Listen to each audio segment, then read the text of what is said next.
and welcome to Have I Got News For You, taking a look at the last 7 days, the last 7 pulsating, vital days of world news.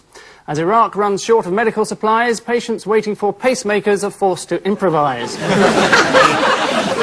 Saddam Hussein remains calm and even finds time for his regular Thursday night toga party. More drama in Britain, where the Rochdale social workers' inquiry spreads further south. Over the next half hour, we're going to be looking at the stories and pictures that make up the rest of the week's news as we tax the knowledge of our 4 guests, and I use the word very much in its Iraqi sense. This week, 2 teams of witty and politically astute celebrities couldn't make it, so we've got this lot here instead. We have 2 regular team captains on my right, the man responsible for turning Private Eye into a respectable organ of the press, although which organ I'm not at liberty to say, Ian Hislop, and he's joined by comedian Sandi Toksvig.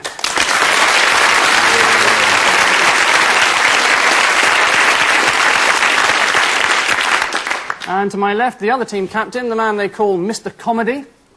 Sorry, Mr. Merton. Paul Merton, and he's joined by Sunday Times journalist and Booker Prize judge, someone who once described Ian Hislop as sexier than Richard Gere, Kate Saunders.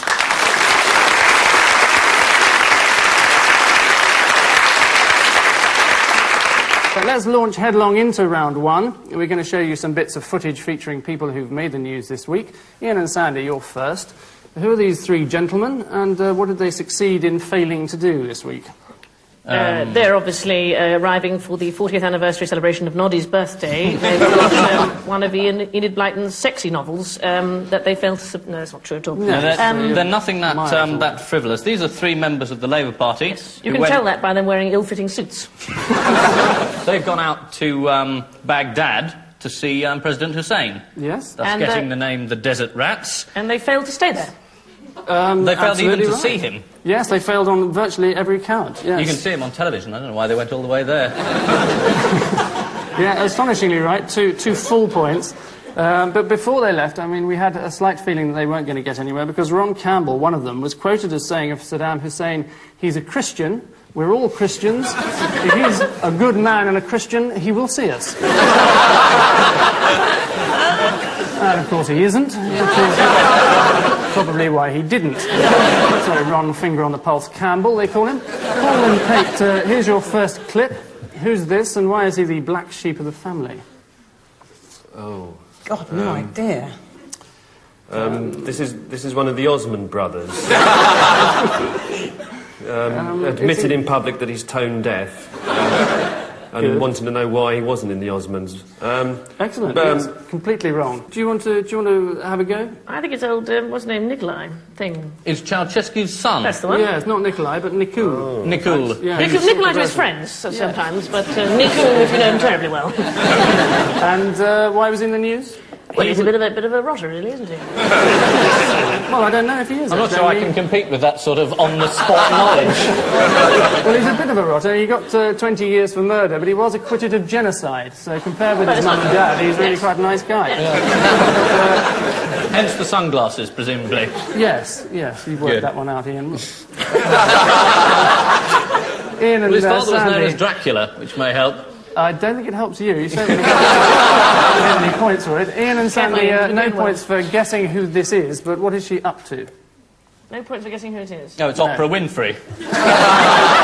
She's hugging a woman with a hearing condition. No, that's a small child with a lead pipe. Yeah. Of the type that's so useful in the crossroads. And she's wearing a very large hat with waving feathers. No, what is that? What do you want to know? Well, you've got who it is, I suppose. That's not bad. Why is she in the news? Mrs. Winnie Mandela. And she's on trial for not being very kind to teenagers. That'll do, I think. Hence starting the new campaign, Free Winnie Mandela. Yeah, absolutely. Don't throw away your Free Mandela T-shirts yet.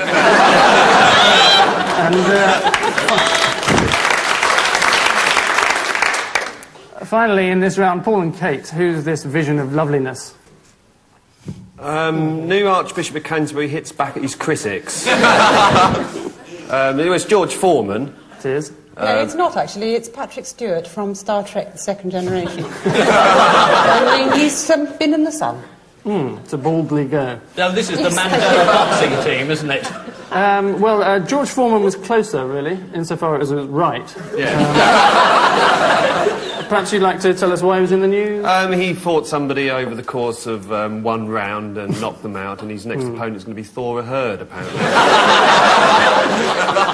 That brings us to the end of round one, at the end of which Ian and Sandy have soared into a lead of 5, and Paul and Kate have a mere 2. Dear.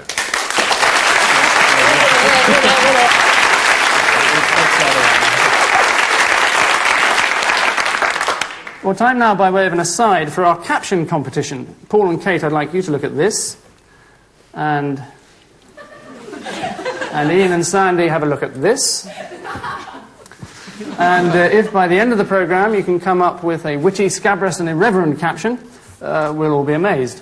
And while you're doing that, we're going to ask you to stop doing that and concentrate instead on 4 rather silly headlines from this week's tabloids. One each for you to identify. Paul, what's this all about? Jimmy Hill put us off our dinner.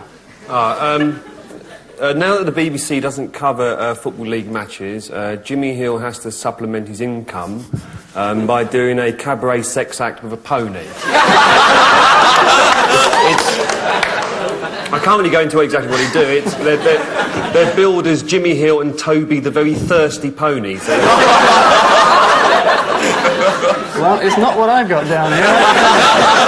Just as well, I should think. He was booked.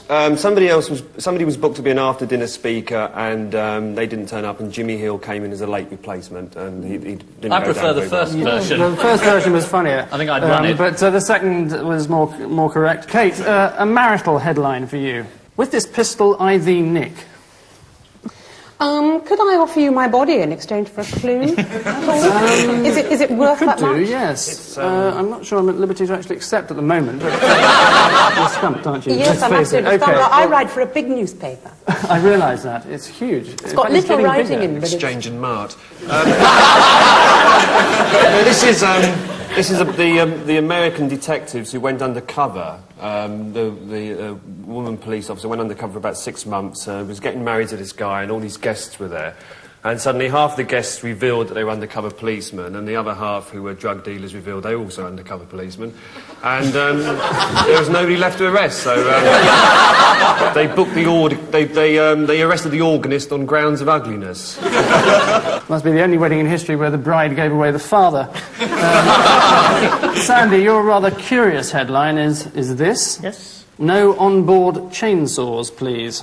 Well, this is to do with the tanks going out to Saudi Arabia. Apparently they're crap, some of these tanks, and so they've got, they were going to have chainsaws in case the chaps couldn't get out. No, it's not true at all. It's not true. No, It's in fact... enthralling to listen to. This is the Howard's Way question. OK, go on in. You're not allowed chainsaws on board ships in Howard's Way, because it would make the plot interesting. You're not story. not allowed chainsaws on airlines. It's actually illegal to take a chainsaw on an airline because apparently chainsaws in people's personal luggage has been causing fires. Absolutely right, that's incredible. There you are. 2 full points there. It's a revelation by the Civil Aviation Authority that one of the chief causes of fires on planes is that old problem of having chainsaws in your house. Anyway, Ian, your headline reads like this. The Great Plague of 1990. Gaza. No, this is Jeremy Beadle. No. Good. Well, I'll give you a point for amusement anyway, but the actual answer is that crime is up 17% in the second quarter of 1990. Not very interesting, is it, really? Well, it's interesting because Mrs. Thatcher says it's our fault. It is, It yes, is. absolutely right. Apparently it's up 26% in Milton Keynes, which I think says something. Yeah, The message I'm not is quite sure don't what it get says. burgled. Stupid people. Yes, it's absolutely right. Mrs. Thatcher has put the blame on victims who don't take proper precautions. She doesn't understand, or at least she doesn't understand why everyone doesn't have a policeman standing outside their front door like she does. So at the end of that round, the score, Ian and Sandy still in the lead with 8, but Paul and Kate are fighting back with 5.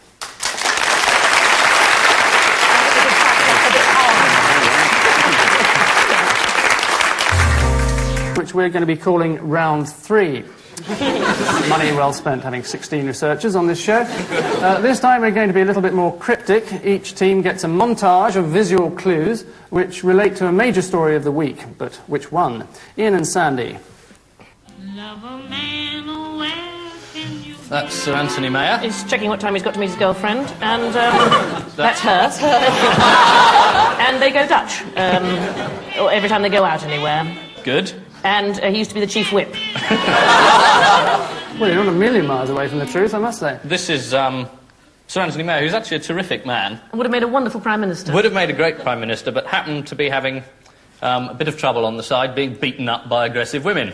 Mrs. Thatcher, who beat him off when he was a stalking horse, which is the horse. Very The horse, good. good. Oh, he's very Horse. good. Yeah, And What was the excellent. water? What was the water? Well, the water you say He's you're washed saying up. going Dutch was not Yes. far off. But he used to have nookie in Holland. What? Well, if you go via the spanking, you might get it. I what do did the spanking- usually. Spanking, that small town outside Amsterdam. I'll give you 1 point for that. Diane Washington. That's not in Holland, is it?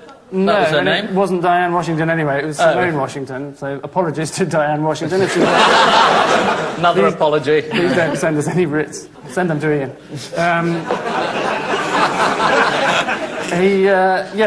He did in fact. He sent her to a special spanking school in Amsterdam to learn how to do it. This is true. That's one. And you can get the address later. It's one of the few schools where you're sent to the headmaster's study and beaten, but only if you're very, very good. Paul and Kate, here's your bizarre juxtaposition of images. Yes. Terry Wogan, the thinking man's cheeseburger. George Best. This is the sort of thing that George Best sees when he's drunk. Monster Raven, yes, the Monster Raven Looney Party want George Best to be their Minister for Culture. You've said it in one, yes, absolutely right, as a result of the Wogan debacle. Slight inebriation on him in the programme. Yes, Best was invited to join the Monster Raving Looney Party, and a spokesman for George said on his behalf, now it's time for our mini headlines round. These are the obscure little subtitles that break up big tabloid stories just as they're getting interesting. We'll show each team a set of mini headlines from a particular story. They either have to identify the right story or concoct a better one. You'll soon get the hang of it as the hours drag by. Paul Merton and Kate Saunders, explain these, if you will. Helpless? Yes. Helpless. Struggle. Glamour. Explosive. It's Joan Collins, obviously. Yes. Opening in private lives. Yes. The operative word, of course, is struggle, Yes. because she was still trying to get out of the paper bag. Not being over-gifted in the acting department. She relied on glamour, then her knickers exploded. It's actually nothing to do with Joan Collins, so I very much then, enjoyed can we listening have to a it. clue? Could we have a Yes, clue? I'll give you a clue. Same terms as before? Boldly going where no woman has been before. That's your clue. Was Joan Collins? It should be boldly going. It's Star Trek, isn't it? It is, It's Star yes. Trek Yes. again. The new generation. And what's funny about it, or what's interesting Nothing. about it? Nothing. Apparently, it's the first to feature interstellar sex. We're not sure who Stella is at the moment, but keep you posted. Gives a whole new meaning to the expression "captain's log." Ian Hislop and Sandy. Or indeed, Toksvig. beam me up, Scotty. Either of those. Is that in your ear, Uhura? Or are you just pleased to see me? Ian and Sandy, here's an equally obscure set of mini headlines for you. Virgin. That's obviously a story about Bonnie Langford. It's Richard Branson, Virgin. Silence. very good. No, it Sorry. isn't. No. Charm. No, it's not Richard Branson.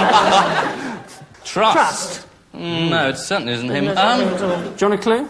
Oh, go mad. It's okay. It's about a couple who aren't as close as they were. Well, in that case, it must be old Ruda Lenska and Dennis Waterman. No, it's even more glamorous than them. Is it? It's a very good guess, but it's Dennis Waterman completely having... untrue. no, all right. No, it's an appalling slur on the royal family. Yep. Yet another one. This is a suggestion that Diana was a virgin. That's not the slur. That's absolutely true. Her father said so on television. Silence. They're very silent with each other, apparently. Right. Charm. They're very charming with each other. Very charming. And they trust each other. And that's the sort of story we want to read about the royal family. Silent virgins trusting each other in a charming way. OK, well, I'll give you 2 points for that. You're Thank you not so far much. off. Yeah, their More than you 10-year deserve. marriage is on the rocks. That's according to a new book by Andrew Morton. Part of the problem is that ever since Charles had bits of his hip grafted onto his elbow, he's been trying to get his arm over. Well, it's time for an update on the score. Yes, it's absolutely true. Well, it's almost getting exciting. Ian and Sandy have 11 points, and Paul and Kate now have 10.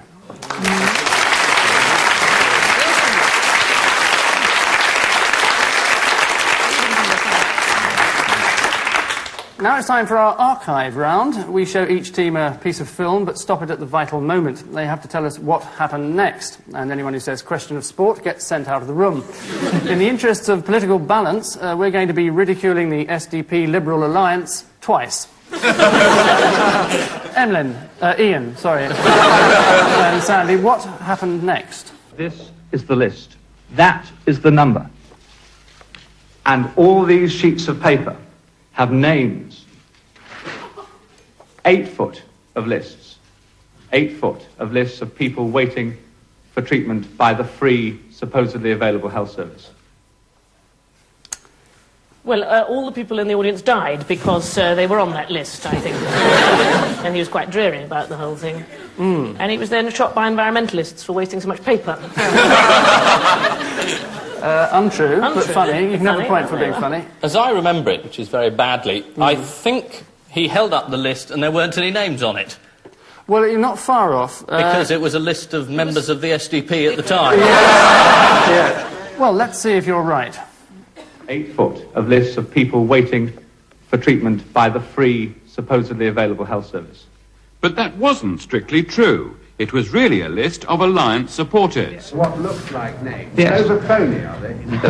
They're not phony, but they're not the names of people on the waiting list because those names are confidential.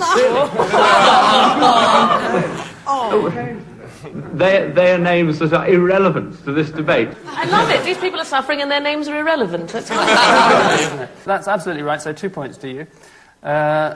So, Kate and Paul, let's have a look at yours. Mr. Chairman, Lord Kenyon, ladies and gentlemen, what is the salient fact of the political situation as it affects this country, as it affects... This is a very famous bit of film. This is where Roy Jenkins' head exploded. And little tiny but perfectly formed pink flamingos flew out the back of his skull and circled the room and did a quick chorus of "Here, House of the Rising Sun." Let's see what happens. What is the salient fact of the political situation as it affects this country, as it affects Newcastle?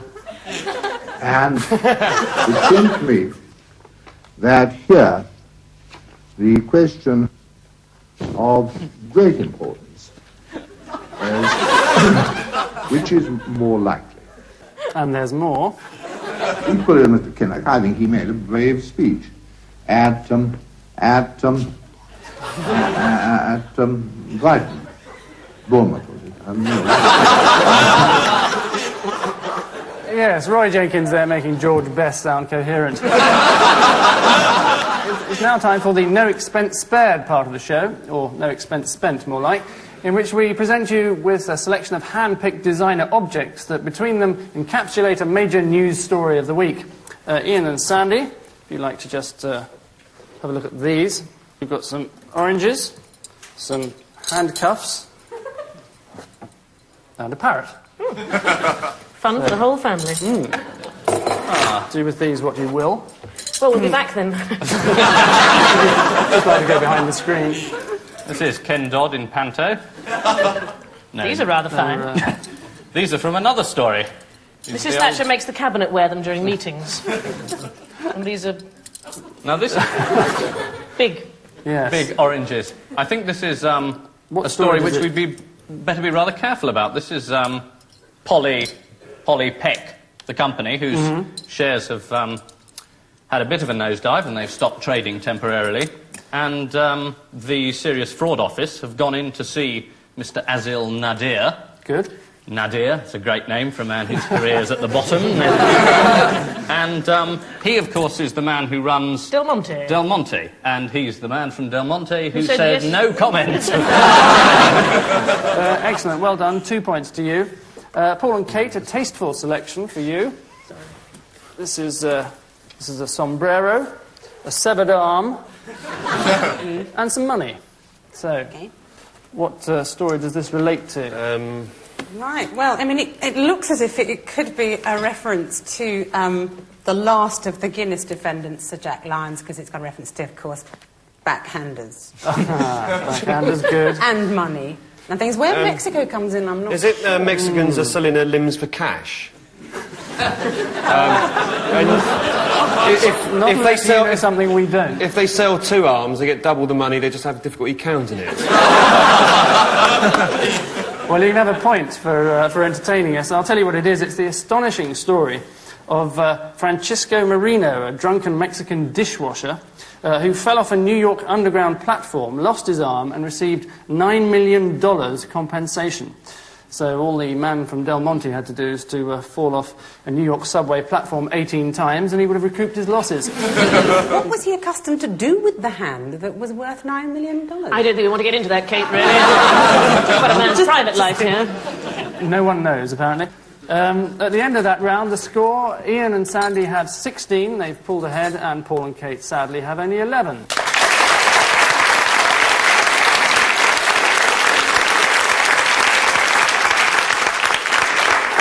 Next up is our odd one out round, in which we show each of you 4 celebrities, and I use the word in its loosest possible sense, and you have to find the odd one out. Paul, you're first. Cecil Parkinson? Michael Parkinson? Norman Parkinson? No. And Alan Bleasdale. Every one of them but Cecil Parkinson has had a vasectomy. And Cecil Parkinson should have had a vasectomy, but didn't. Absolutely. Kate, try these 4 for size. That's Chuck, Salvador Dali, Adolf, and Cheggers. They've all slept with Maggie Fielding. I can certainly have a point for that, but it's not the answer. And I'd say the odd one out would be Keith Chegwin, the darling of the smart set, because all the others have got an overweening interest in architecture. It's not architecture, but painting. So paintings. Yes, not, I mean they've all dabbled, and Cheggers hasn't. Sandy, this is your lot. This is Big Norm. That's Dracula again. Robert Kilroy Silk. The Reverend. Lord Denny. Or Orville, as he's known to his friends. Well, I think Orville's the key to the whole thing, because all 4 are being worked by somebody. Well, it's actually, I'll tell you, it's Ian Paisley, because he's the only one not to have his own TV show. Curious. Well, I think that's a bit of a poor state of affairs. I'm sure it'll be rectified Fun with soon. Paisley. It'll be on Sky next week. Ian does interior decor. I'm sure Ian Paisley's been on Sesame Street. Good. Well, finally, Ian, here's your vile quartet. Michael Heseltine. Tyne. Giles. Giles Brandreth. Oh, dear. And Benazir Bhutto. They're all writers except Jeffrey Archer. Well, it's Jeffrey Archer, so I'll give you 1 point. All the others went to Oxford University, although, of course, Archer pretended to have been there, just like he pretended to be a novelist, and a politician, and a human being. Which means that the score is now, well, Ian and Sandy still have 17 in the lead, and Paul and Kate have 15.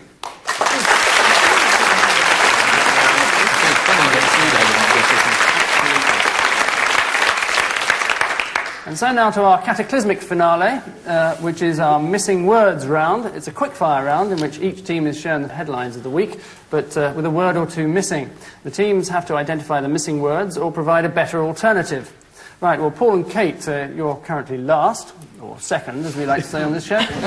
So now's your chance to catch up with these headlines. 2 points for each one you get right. Let's get what? Joan tells Di. The Duke of Edinburgh. Well, it could have been, but it wasn't. It was Let's Get Drunk. Hi. Hi, Drunk, is correct, yes. Because Joni invited Di out for a wee bevy. Well done, a full answer, but you're still only getting 2 points. Worst salesman's prize is a what? Night out with Oliver Reed. It's 2 tickets to Joan Collins in private night. I'll give you a clue, it's a travelling salesman, so... could be... A holiday in Kuwait.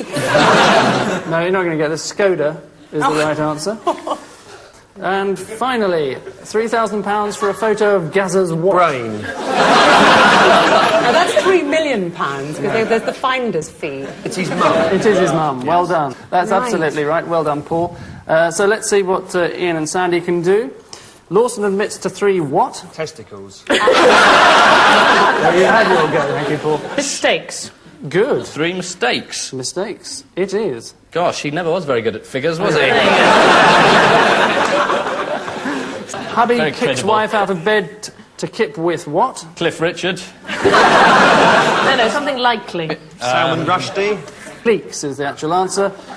Sorry, leaks was the next thing I was going to say. And finally, the Queen can't say good morning without a... Without a cheery smile and a good word for her people.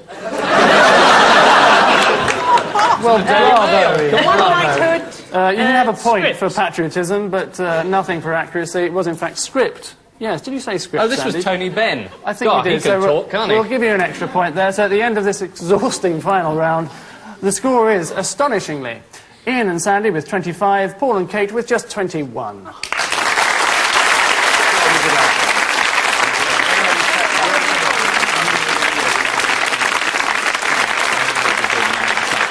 So, congratulations to our winners. Just in case you thought we'd forgotten our caption competition, we haven't.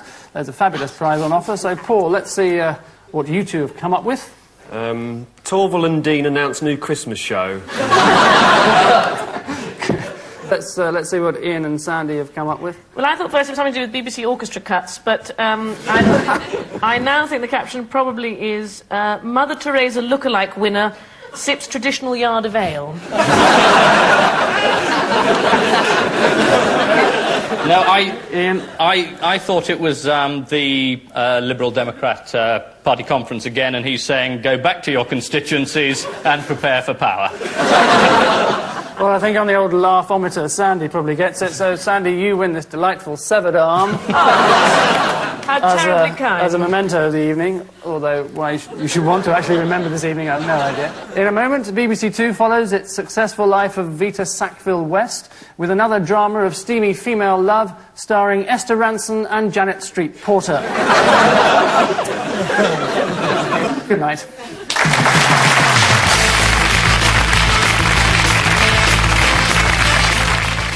If you enjoyed that stroll down memory lane, join us tomorrow at the